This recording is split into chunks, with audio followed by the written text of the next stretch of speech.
A fast-growing economy with an educated and ambitious workforce and meaningful economic reforms are coming together to make the Philippines an attractive destination for investment.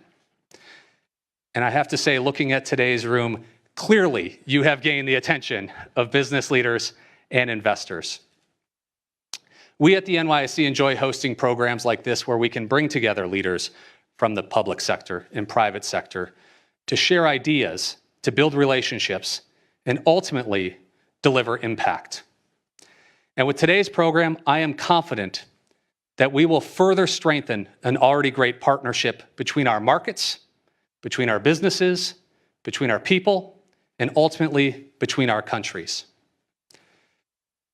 To begin our program, I have the pleasure of introducing Sabin Aboitiz, who is CEO of Aboitiz Group, and importantly, leader of President Marcos's Private Sector Advisory Council. Please join me in offering him a very warm welcome.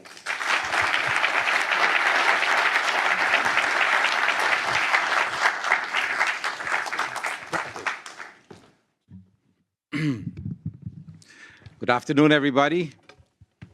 As a representative of the Philippine business and behalf of the delegation here today, I want to thank all of you for the invitation to visit the financial center of the universe and touch base with our friends in the American business community.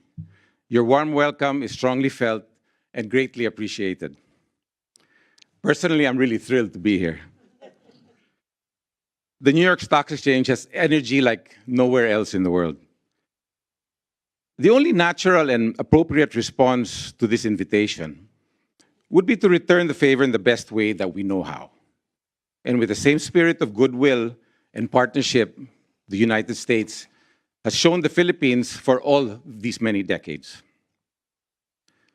The friendship between our two countries has always been like Wall Street itself, a busy two-way street of economic give and take. And we sincerely hope and believe it will remain like this forever. So we're here today to support our president and his genuine efforts to revitalize this relationship and remind you of our commitment.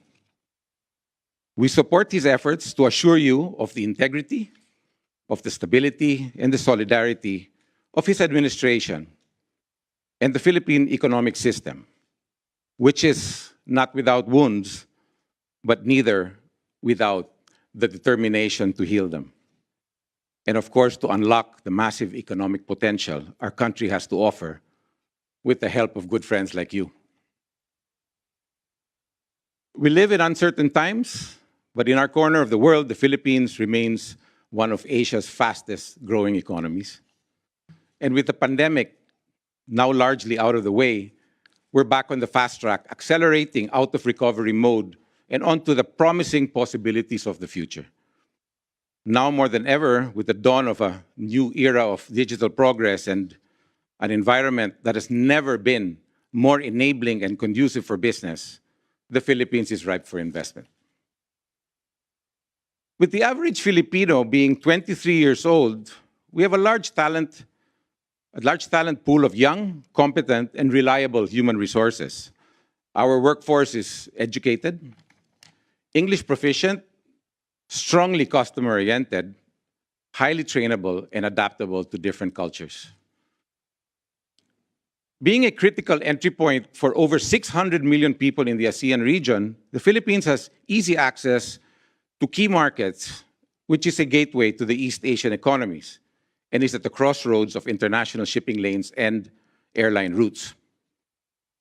Our numerous operating economic zones and IT parks around the country are fully equipped with support capabilities that make it easy for companies of any size and from any part of the world to set up shop and conduct business with convenience and effectivity.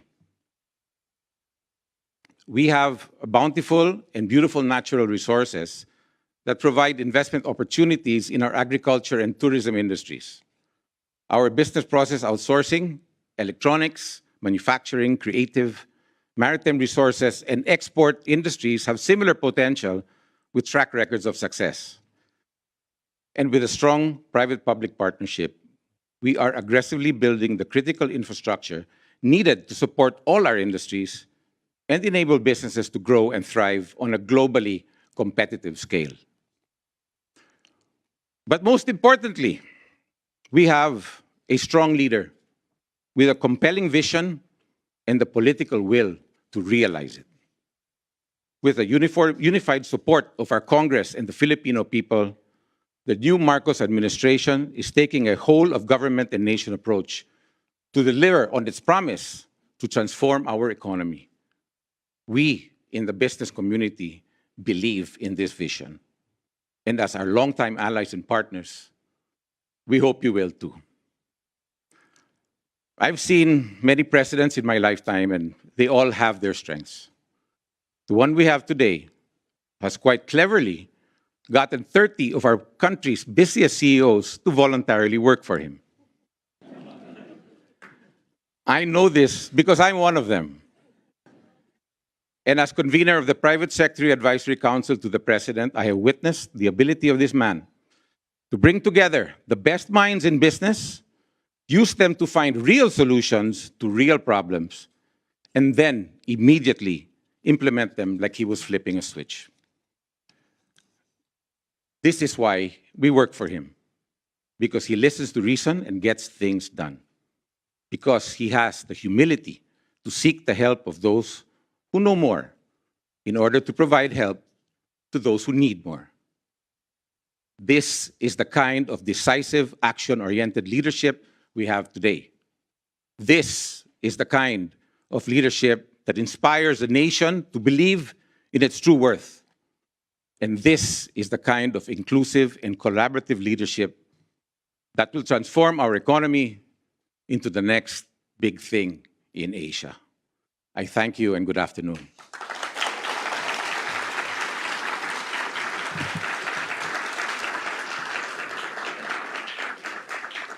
And on that note, I'd like to introduce the Secretary of Finance, Secretary Diokno, to introduce the President.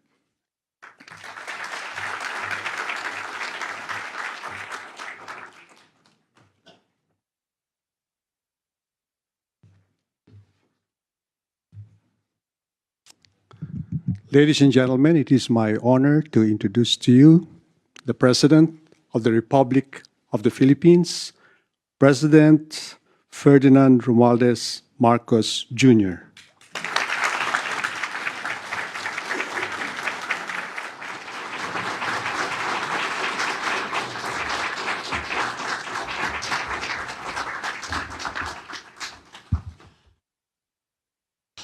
Please be seated.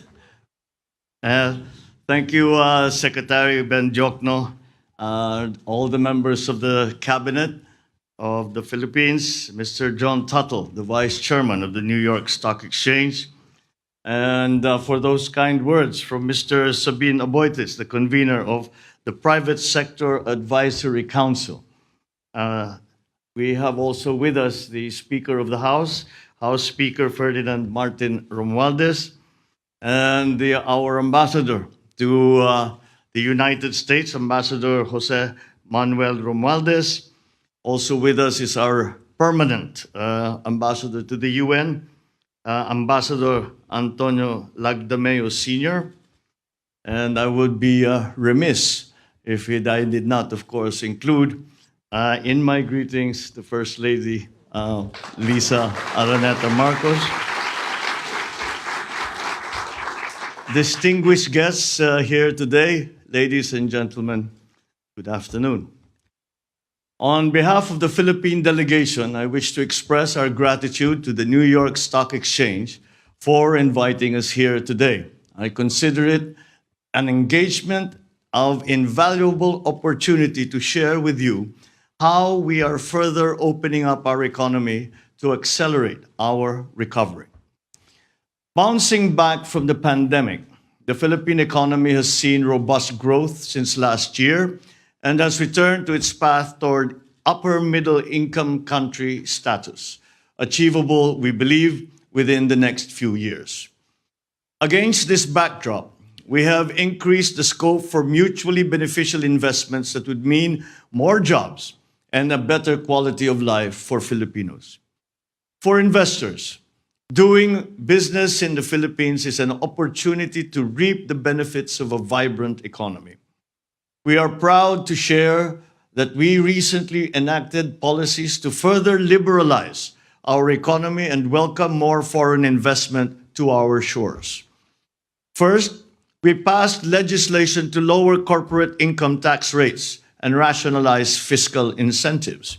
Second, we reduced the minimum paid-up capital requirements for foreign retailers and foreign startups, bringing in advanced new technology. And third, we now allow full foreign ownership of companies providing public services such as telecommunications, shipping, air carriers, railways, subways, airports, and toll roads. The United States and the Philippines have strong and enduring ties in trade and commerce, among many other areas of cooperation. The US is our third largest trading partner and second major source of foreign direct investment applications in 2021. To international investors, the Philippines offers high-quality labor, a large consumer market, and a wide range of fiscal and non-fiscal incentives. At the same time, we remain committed to maintaining sound macroeconomic fundamentals, providing a clear development roadmap. Let me expound a little bit on these important points. First, sound macroeconomic fundamentals. Our gross domestic product is projected to grow by 6.5% to 7.5% this year, by 6.5% to 8% from 2023 to 2028. The employment situation has improved following the temporary disruption caused by the pandemic. The unemployment spike of 17.6% in April 2020 fell drastically to 5.2% in July this year, the lowest record for all July rounds of our labor force survey since 2005. Manufacturing activity has accelerated, staying above the growth threshold of 50 for the past 7 consecutive months and settling at 51.2 last August. Trade is back to double-digit growth, with demand for trade partners boosting our exports, and with domestically situated firms importing more inputs in anticipation of rising demand. At the same time, with our commitment to fiscal discipline, the country's debt-to-GDP ratio has improved to 62.1% as of end June this year from 63.5% in the previous year. At the height of the COVID-19 crisis, the government implemented massive stimulus programs to readily support the most vulnerable sectors. Although our borrowings increased substantially during the pandemic, we continue to reduce the cost of our public debt through judicious debt management. Now that the economy is reverting to normalcy, the government is likewise heading back to the path of fiscal consolidation. We will reduce the government debt-to-GDP ratio to below 60% by 2025, and further down to 51.2% by the end of my term in 2028. Our economy's resilience to crises is recognized internationally. The Philippines has maintained its investment-grade credit ratings throughout the pandemic amid the wave of rating downgrades globally. As we look forward to achieving upper middle income status, we are also gearing up for A territory credit ratings in the medium term. On the external front, we have sufficient buffers against external shocks, supported by steady inflows of overseas Filipino remittances, receipts from business processing, outsourcing, and foreign direct investment. Our gross international reserves stood at $99 billion as of end August, equivalent to 8.3 months of import cover. This remains more than sufficient to cover the economy's foreign exchange needs. Moving on to my second point, our economic development roadmap. In the near term, our top priorities are protecting the purchasing power of families by managing inflation, reducing the scarring effects of the pandemic, and ensuring sound macroeconomic fundamentals. Thus, we are implementing policies that enhance food security, transport, reduce energy costs and logistical costs, strengthen social protection, and enhance the quality of education and skills training of our workers. As we pursue our short-term agenda, we build the foundations for a stronger, more inclusive future. Our medium-term agenda includes reducing the poverty rate to single digits by 2028 and undergoing an industrial transformation through which science, technology, and innovation and sustainability will drive our industries. In all our endeavors, the private sector must be a partner. We seek partnerships in many areas of our development agenda. In public infrastructure, such as mass transit systems, airports, toll roads, in public services, in digitalization initiatives, in the energy development agenda, in efforts to modernize agriculture, and in programs aimed at strengthening our industries, to just name a few. For American businesses, we offer investment opportunities in areas such as information technology and business process management, or IT BPM, medical products and devices, electric vehicles and batteries, agribusiness and telecommunications infrastructure and services.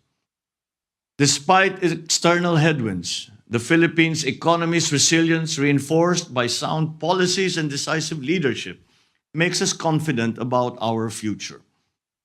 Over the past few decades, as the Philippines transformed into one of the most promising emerging markets, the United States has been among our steady partners. For that, we are truly grateful. At the same time, American companies doing business in the Philippines have benefited significantly from our economic successes. I wish to emphasize that the Philippines is keen to continue nurturing the ties that help produce mutual benefits for both our economies, our organizations, and our peoples. Let us achieve many more milestones together.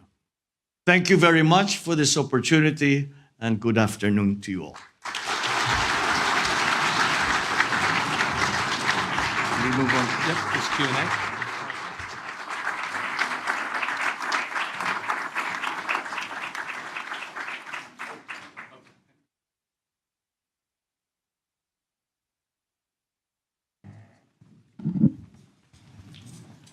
Well, thank you very much, Mr. President, for your remarks and obvious support of investment in the Philippines. In your speech, you discussed the fact that the Philippines is now allowing full foreign direct ownership in companies providing public infrastructure. How important is foreign direct investment into achieving those economic plans of yours, Mr. President? Well, it is... It should be on. Certainly, as we attempt to transform the economy, and I use the word transform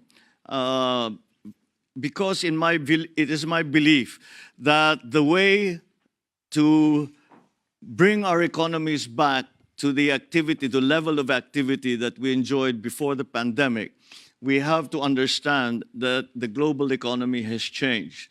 And we have to position ourselves, certainly, to be able to take advantage of those changes, to have a head start in the new economy that we are still, as of now, starting to form globally.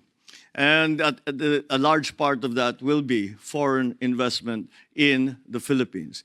And when I speak of foreign investment, I speak especially of capital-intensive investment. Because although we have our GDP, if we look at our GDP figures, a great deal of the contribution to GDP has been in our service sector. And therefore, we think that it is manufacturing, the area of manufacturing where we can still do a better job. And this is one way. The foreign direct investment, capital-intensive investment is also something that we are going to actually need for us to be able to achieve the targets that we have set for our economy, have set for our country. And it is going to be key. As we are trying to define or determine the mix between loans and capital-intensive investment. So the part that capital-intensive investments play is going to be a very important aspect of this transformation of our economy that I speak of. So that is a large part of what we are doing here.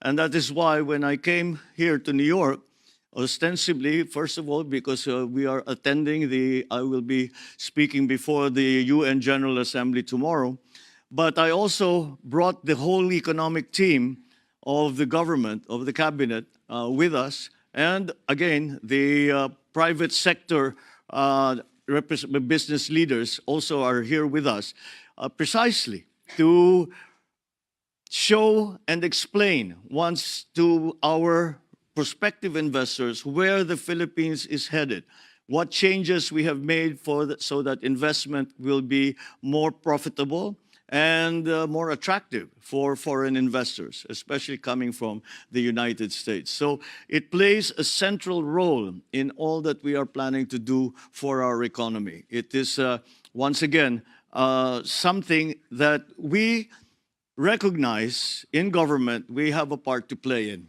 We have to fundamentally restructure the bureaucracy, the government. We listen to the chambers of commerce that tell us what are the obstacles that they find in their way, such as the ease of doing business, the prices of energy, all of these and these other legislative guarantees that investors are looking for. And I believe we are headed in the right direction. And I believe that if we continue down this road and we are able to attract investors to this new investing climate that we are starting to create in the Philippines, then I believe that with the role that foreign direct investment will play, I think we could succeed. But that just illustrates how important we consider that investment to the transformation of our economy.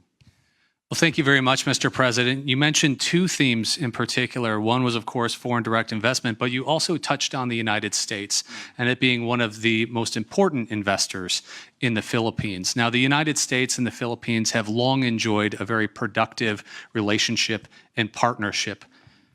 Can you talk a little bit about that partnership and how you see it going forward?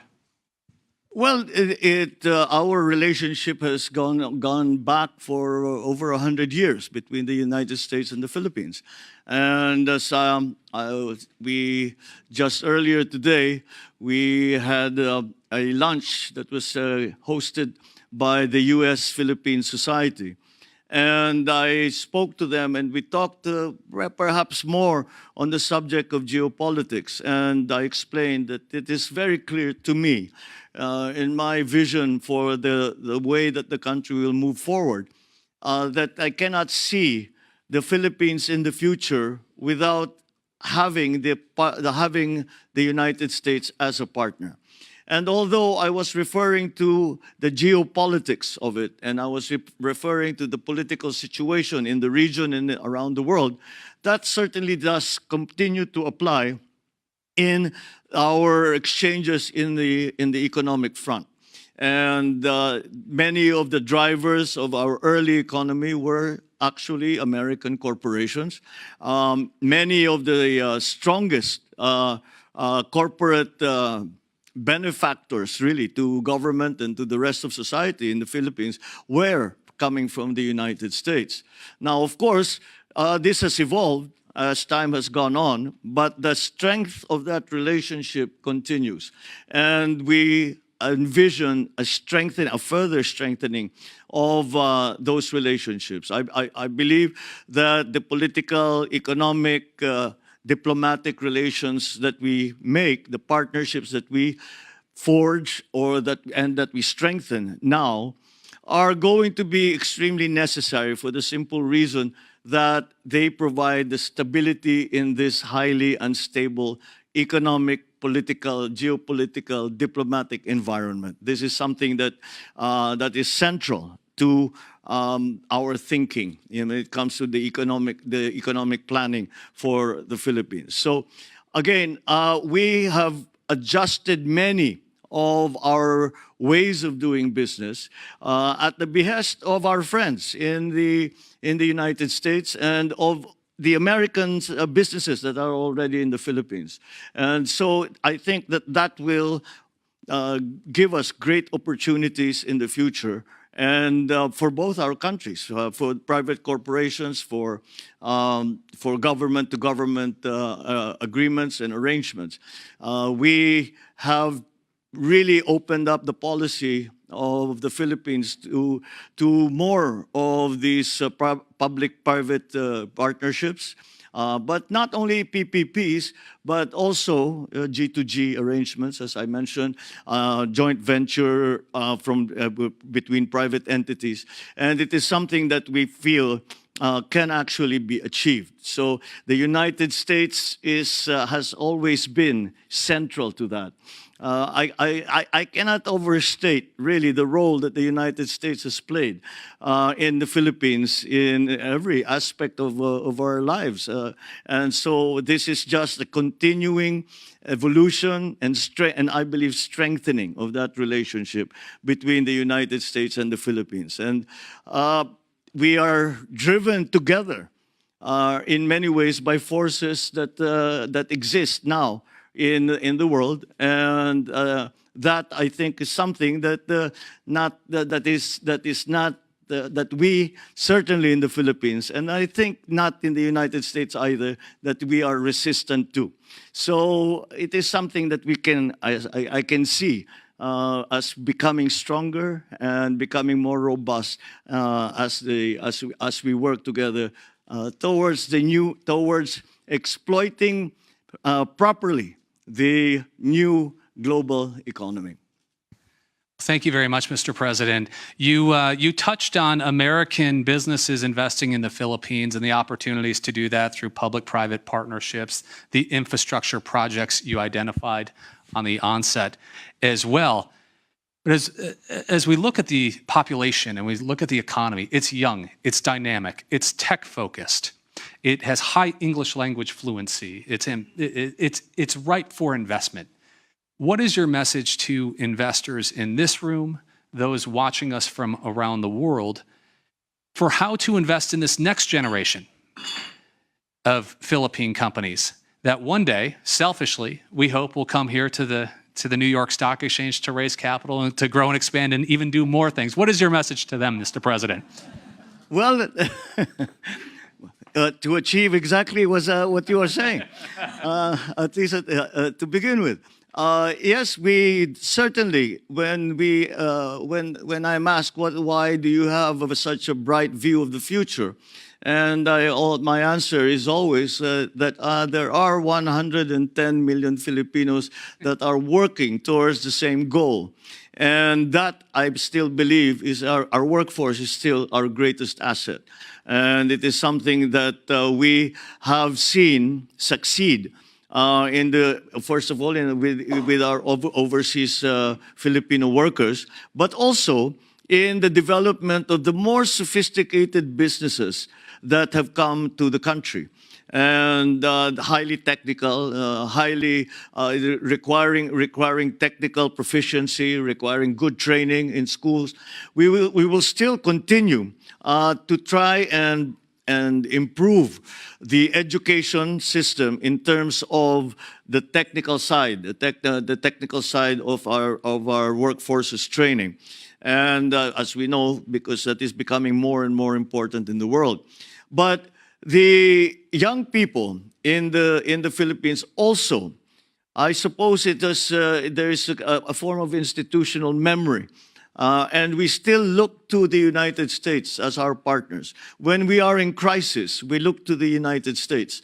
We look to the relationship that has been forged over the many years.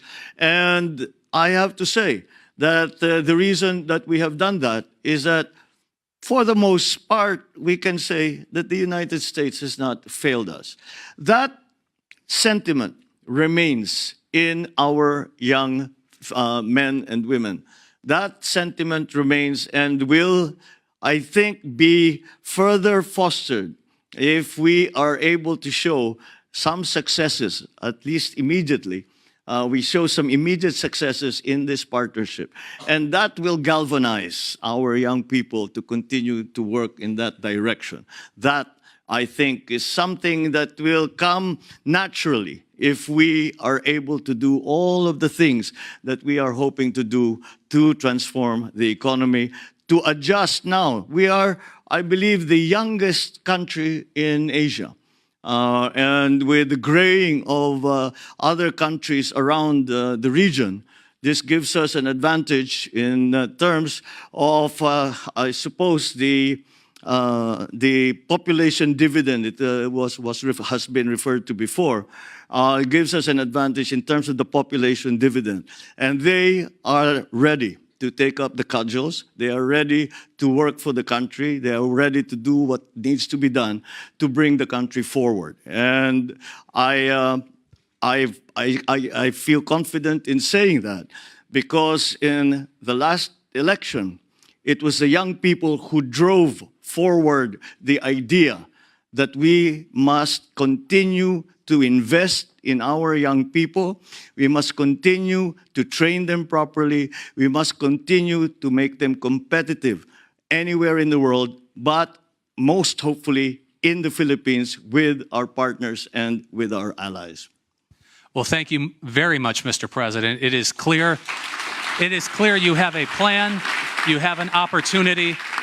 And I know I speak for many business leaders and investors in this room that they leave today not only with a renewed sense of optimism, but a further enhanced and strengthened sense of optimism about the opportunities in the Philippines. And on behalf of the New York Stock Exchange, we are thrilled to play our small little part today in providing a platform for you and your country to deliver that message. And there's no better platform than the Bell, which is the most highly viewed news event in the world on a given day.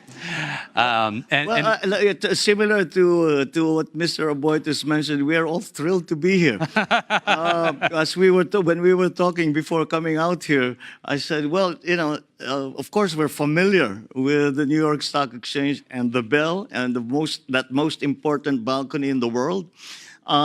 But we had always watched it from afar. And to have the opportunity to be here personally and to be with all of you in the New York Stock Exchange has been a great opportunity and a great pleasure. Well, wonderful. Thank you very much. It is our honor to have you here, Mr. President. Thank you all for being with us today. And we'll make our way down and ring that bell, Mr. President. Thank you very much.